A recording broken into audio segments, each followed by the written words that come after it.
അങ്ങനെ freshers day നാളെത്തി. സീനിയേഴ്സൊക്കെ അവരുടെ തയ്യാറെടുപ്പും കാര്യങ്ങളൊക്കെ തുടങ്ങിക്കഴിഞ്ഞിരുന്നു. ഒടുവിൽ തൻ്റെ ചാൻസും എത്തി. ദേവിൻ്റെ പേര് വിളിക്കുന്നു. ദേവ് നേരെ സ്റ്റേജിലേക്ക് കയറുന്നു. കൈകൾ വിറയ്ക്കുന്നുണ്ട്. കണ്ണിലൂടെ അവൻ്റെ ധൈര്യക്കുറവ് കാണാം. പക്ഷേ മരിച്ചുപോയ തൻ്റെ അച്ഛൻ പഠിപ്പിച്ച താളം, തടിയോടുണ്ടാക്കിയ ബെഞ്ചിൽ അവൻ താളം കൊട്ടി. രസമാണ് ആ താളം കേൾക്കാൻ.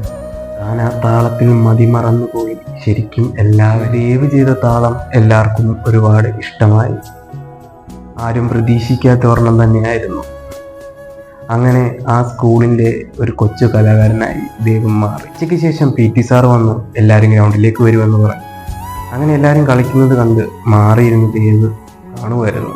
അപ്പോൾ പെട്ടെന്ന് പുറകിന്നൊരു വിളി വന്നു. ദേവ് പെട്ടെന്ന് പുറകിലോട്ട് നോക്കി. പക്ഷെ ആരെയും കണ്ടില്ല. പക്ഷെ പിന്നെയും വിളി വന്നു. അവളായിരുന്നു കഥയിൽ നമ്മളെല്ലാവരും കാത്തിരുന്ന നായിക മിഥുല.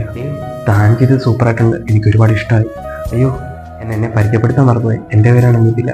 താൻ എന്നെ ശ്രദ്ധിച്ച് കാണത്തില്ല, പക്ഷേ ഞാൻ തന്നെ ശ്രദ്ധിക്കുന്നുണ്ടായിരുന്നു. എല്ലാവരും നിന്ന് മാറി നിൽക്കുമല്ലായിരുന്നു. ഈ കണ്ണുകളാണ് തുളസിക്കതിർ വെച്ച മുടി, നാണം കൊടുങ്ങുന്ന നുണക്കുഴികൾ. അവൻ അവളെ തന്നെ കണ്ണെടുക്കാതെ നോക്കിക്കൊണ്ടേയിരുന്നു.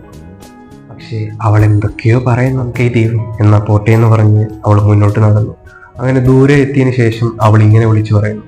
ദേവ്, തൻ്റെ മനസ്സിലെ വേദന എന്താണെന്ന് എനിക്കറിയാം. പക്ഷേ അത് താൻ എന്നോട് പറയാത്ത പക്ഷം അതിന് ആൻസർ കിട്ടില്ല. പോട്ടെ ദേവ്.